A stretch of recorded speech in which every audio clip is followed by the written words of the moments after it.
Hello and welcome to day 6 of my 31 Days of Horror. I'm Joey Hollywood and the movie I watched today was Legend of the Werewolf from 1975. The whole reason why I saw this movie this year was because I really wanted to watch another Hammer werewolf movie, and unfortunately another one just didn't exist. But there was a werewolf movie that had the great Peter Cushing of Hammer horror fame in it. And because of that, I sought this one out. When this movie first started, I got a little worried because it looked really cheap. Like one of those movies you'd find in the dollar bin. The monster vision is particularly terrible. It's just red and you can barely see anything. And there's a lot of similarities between this and The Curse of the Werewolf. It almost feels like an indirect sequel. Kind of like how all those mummy movies have nothing in common but they're considered sequels.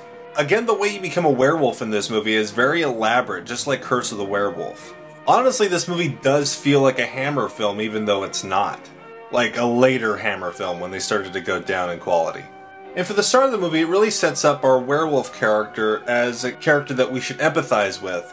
But as the movie gets going, it completely forgets about him and we start following Peter Cushing, who is a police surgeon, who takes it upon himself to start solving the case as to why all these people are dying. And Peter Cushing, as usual, is very charming in this. And he's really the highlight of the movie. It wasn't until he got into the movie that I really started enjoying it. And when you look at this movie from a distance, it doesn't really look like a movie you'd enjoy. But once you get past the first 30 minutes or so, it's actually a pretty fun little movie and I enjoyed it. And like I said before, it does really seem like an unofficial sequel to Curse of the Werewolf, right down to the fact that the werewolf looks nearly identical to the one in Curse of the Werewolf. Again, I saw a YouTube version of this movie, so I'm not sure if there is a version available that's not in 4:3, but if you can find one with better picture quality, I recommend it. Sure, it's not great, but if you like Curse of the Werewolf, I recommend looking up this one too. I'm Joey Hollywood, thank you for watching, and I'll see you tomorrow in day 7 of my 31 Days of Horror.